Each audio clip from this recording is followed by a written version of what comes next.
Hey, how are you guys? I'll show you how to install those Spidertrax wheel spacers. This is a 1.25 inch thick. So basically what you need is a torque wrench. The one I use is the cheapest one. I think the Pittsburgh from Harbor Freight. This one is like 20 bucks, I think. So the basically, so you need the socket 21 for your original nuts, and then number 19 for the spacer nuts. You also got that red Loctite. Good to use it. I never use it before in my entire life, so that will be the first time. So the 3 wheels are done already.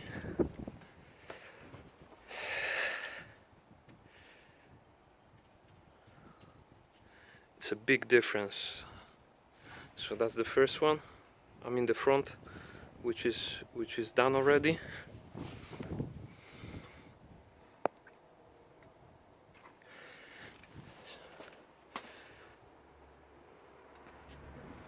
And that's how it was before.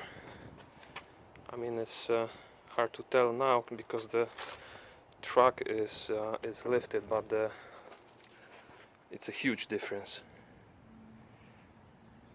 Just check that difference between lower part of the bumper and the tire itself, how much it stick out. But on the other side, I mean, here everything is like moved in, but check this side then.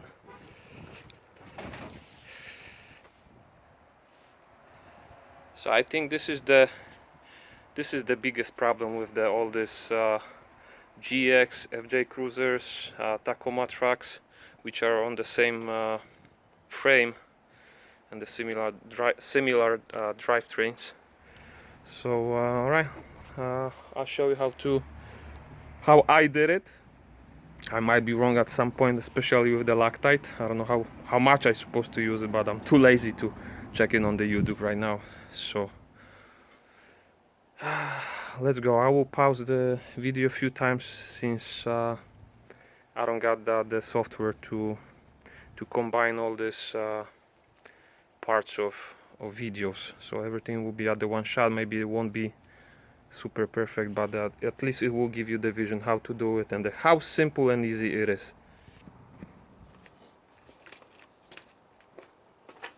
So first thing,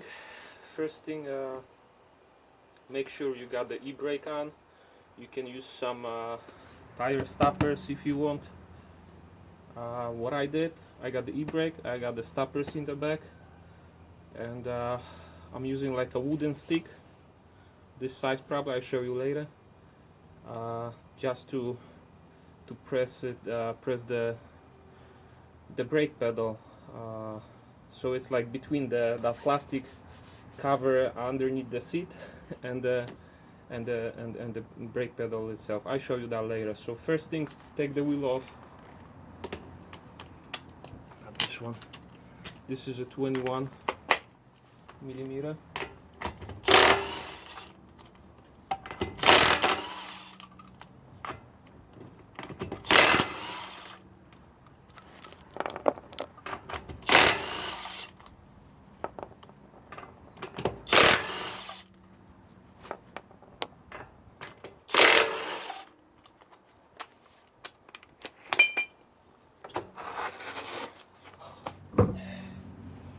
Alright, so the wheel is off.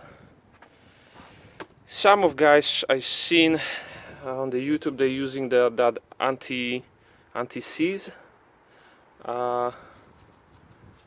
cream or whatever they call it. They apply it right here all over to prevent the any rust between the brake rudder and and the spacer itself, it won't seize. That's what they're saying, but what I'm thinking is not really necessary. I might be wrong, but even if it's stuck, you take all the nuts off and it won't come off. You can always put the wheel back, 2 screws, kick the wheel a few times, and it will come out with the wheel itself. Okay, so first thing, if you're not using that anti-seize Loctite, make sure it's nice, clean, flat. I don't got that problem because the rudders are like 2-3 weeks old, so everything is still let's say brand new. But just check if there's no any rust on your old rudder, brake rudder, no other derbies, other dirt. Make sure everything is flat. If you got any like this surface corrosion, just clean it with the sandpaper, like 220, and you're good to go, I think. Okay, so in the red Loctite, it comes with that spacers set. Don't go crazy. I think I think it's enough, because once you start turning the nut itself, it will transport all that Loctite all over. So that's what I'm thinking. If I'm wrong, you can comment. You can tell me if you got the better way to do it. Okay, so the Loctite is on. All you have to do now, go carefully. It's a little tough to do everything with the one hand, but it is possible.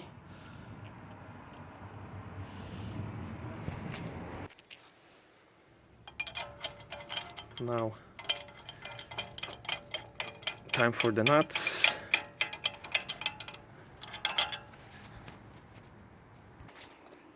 Okay guys, so once you got all the nuts in place, it's time to tighten everything with the torque wrench.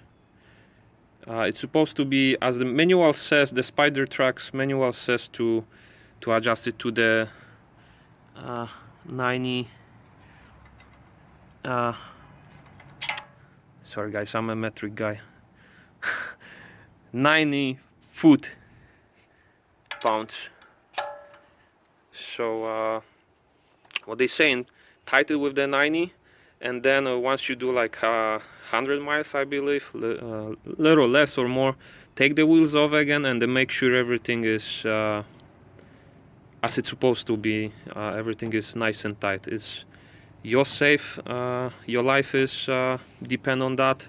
There's no jokes about the brakes, wheels, the stuff that you depend on. So I know it's a pain to get that jack again, set up everything and do it, but it will take you 30 minutes and you will be sure everything is fine. Okay. And one more thing, what you're supposed to remember, if you tighten the nuts, doesn't matter if that's the spacers or the wheels, it's an obvious thing, but it's good to mention.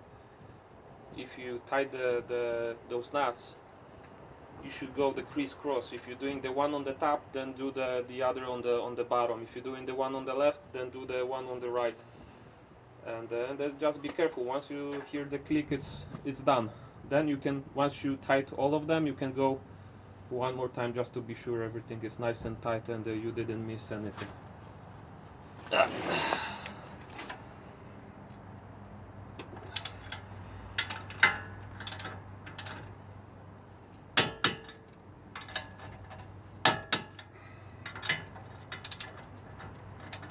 And don't forget about the brakes, because you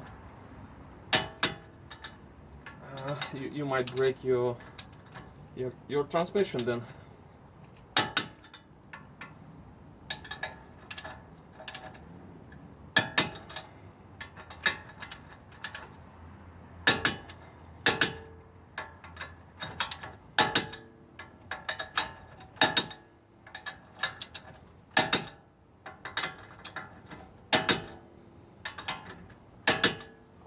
So 90 foot.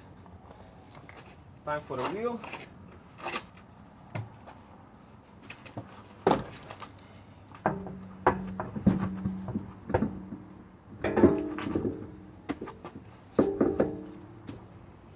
What they say, and it's most important, don't use impact once you put the wheel back on. So what I'm using the torque wrench again with the same torque. Come on.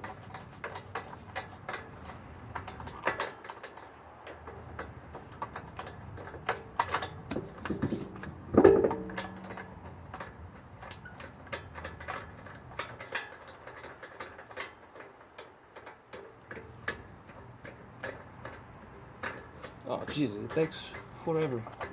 Time for the impact then. Just to get the nuts on without the tightening.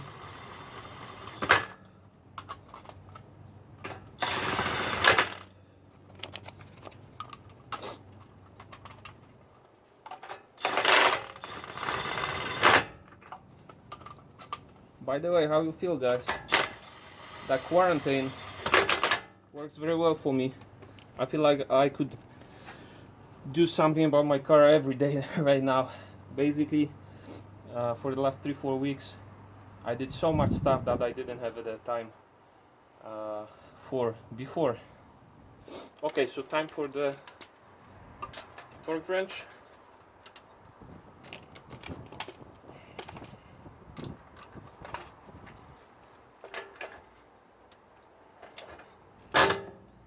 Okay. You know, I will lower the car first.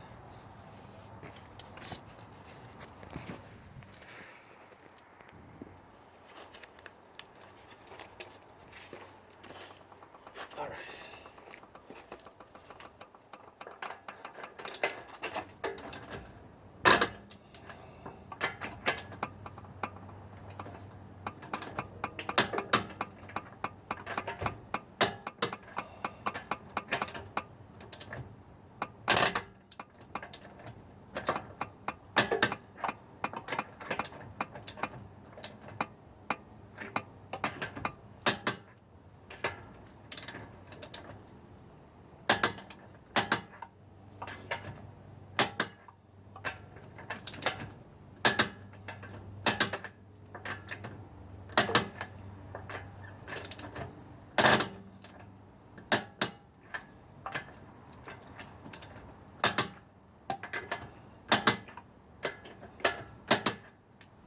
Voila, that's it.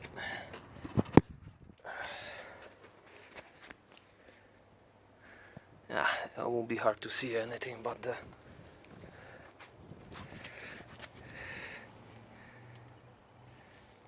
it's awesome. That was the last thing, the most important thing that the car was missing. I'll post some photos later. Alright, take care guys. Hope you enjoy it.